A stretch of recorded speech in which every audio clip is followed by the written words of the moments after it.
Hello and welcome to the interview on France 24. After 6 years of staunchly opposing President Barack Obama, US Republicans appear to have cornered him. They've achieved their best results in midterm elections in 60 years, taking control of the US Senate and boosting their majority in the House of Representatives. Many commentators say this reduces Obama to lame duck status for the last 2 years of his presidency, if he wasn't one already. Well, to analyze these midterm election results, I'm joined from Washington, D.C. by John Zogby, dubbed the Prince of Polling. He's the founder of the Zogby Poll and the Zogby Companies.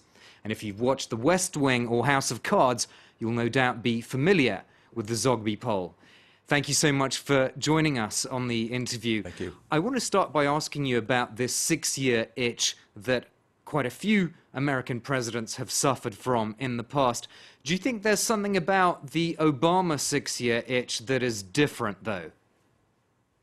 Yeah, I think that there is. I think that the 6-year itch combined with a general feeling of insecurity and dissatisfaction, even anger. And so it compounded that 6-year itch and brought the Republican victory actually into record territory. Are you referring to the perceptions about Obama's character and his integrity that the Republicans played on so much in this campaign? Not so much character and integrity, but unless we call that indecisiveness or in many ways ideological, that was enough to get strong Republican voters out to vote.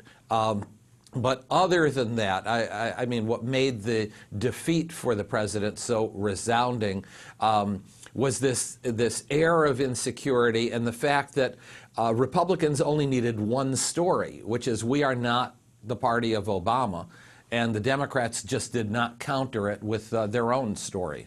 And of course, when you talk about the air of insecurity, that really covers a lot of perceptions about economic confidence, and that even though the figures are now better about jobs, the feeling is that American people are not over the hump yet.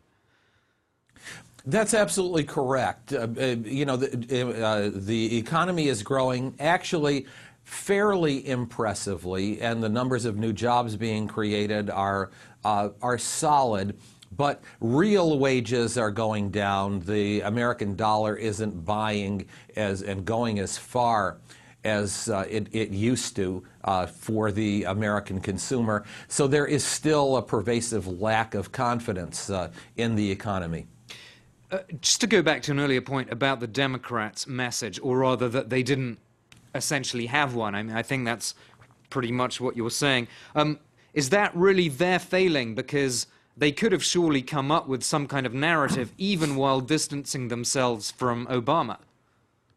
Or Absolutely. They could have. It would have been risky, but they have a president, and a president who is not, by any stretch, the least popular president in American history. He's on a downswing, but not that unpopular. But the Democrats also tried to be the party that is not Barack Obama, and that came off as inauthentic and disingenuous.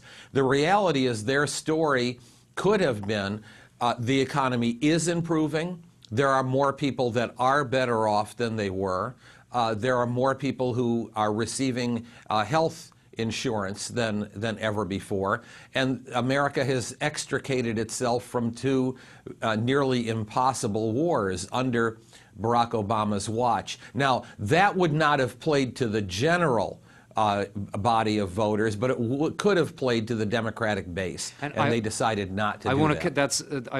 I'm glad you mentioned that, because I want to come on to the base.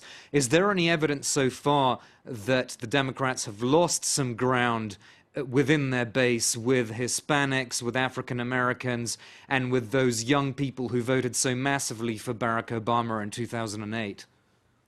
Actually, no. Now, to be honest, yesterday's turnout in terms of those groups was not what it was in 2008 when Barack Obama was first elected, and then 2012 when he was reelected.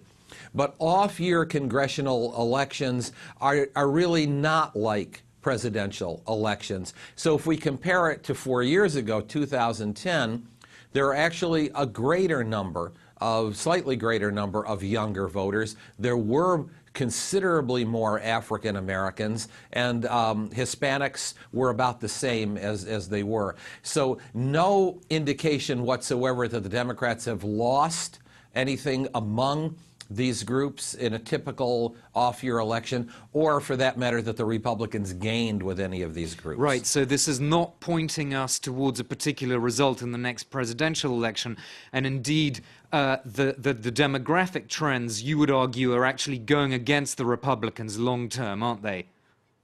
They are. If we look at yesterday's vote, again, what we saw is a Republican Party and Republican candidates who do very well among white men, and particularly older white men and more conservative older white men.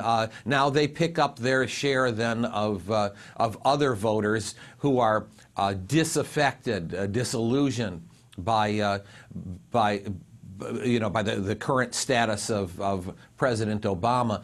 But in 2016, look to even fewer white voters and fewer conservative voters turning out to vote than voted even in 2012. Yeah, so that must be of some comfort to the Democrats amid this defeat. What do you think, looking forward, are we likely to see now in Congress? And I wonder if you think they're actually, in a way, this is actually a useful result for the Democrats, because now the onus is on the Republicans to perform, isn't it, and to turn things around.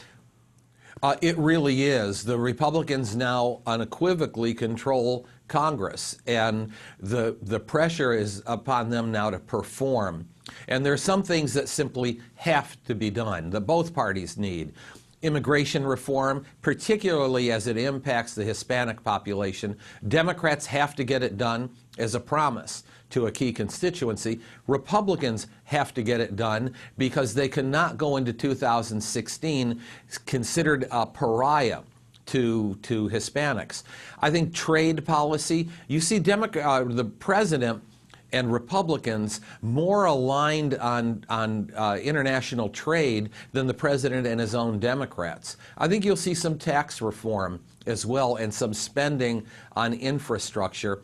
But after that, I think that the old battles will continue, and I think the real battleground will be foreign policy over the next 2 years, where there's a deep, fundamental disagreement. Just before we come on to foreign policy, do you think any of Obama's legislation could be reversed now, or parts of it, like parts of Obamacare, the health care program?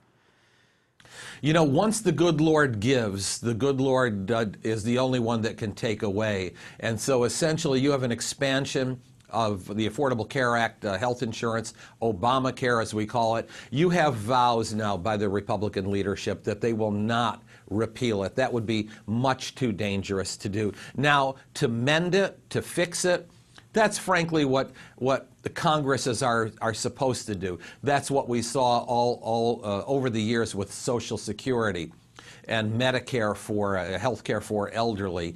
Imperfect at first and then mended as it went along. You'll see that with Obamacare, not a repeal.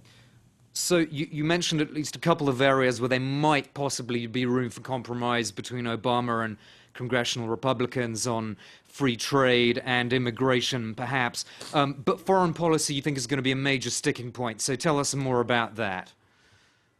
First of all, we need to go back to demographics and understand that older, whiter, conservative Americans, which are the bedrock of the Republican Party, have an older sense of America as a superpower, as the intervener, the world policeman, the fixer.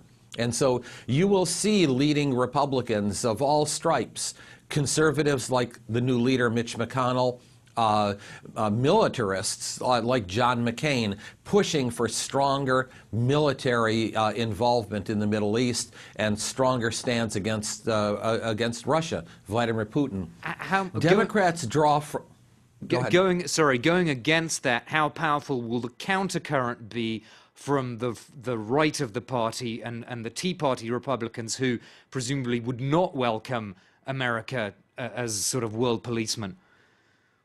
That's very interesting, and that is embodied by the Senator Rand Paul, who will probably be running for President of the United States. So look to see that internal division within the Republican Party, which does not put it in also in good stead for 2016. However, the stronger wing of the party is the more militant, or let's call it neoconservative element. Meanwhile, Democrats draw from a different demographic that is less inclined to America as the traditional superpower. We'll have to end it there, but thank you so much for your time. I know it's been a very busy day for you today with interviews. John Zogby, the founder of the Zogby poll, joining me from Washington, D.C. That's all we have time for on the France 24 interview. Thanks for watching.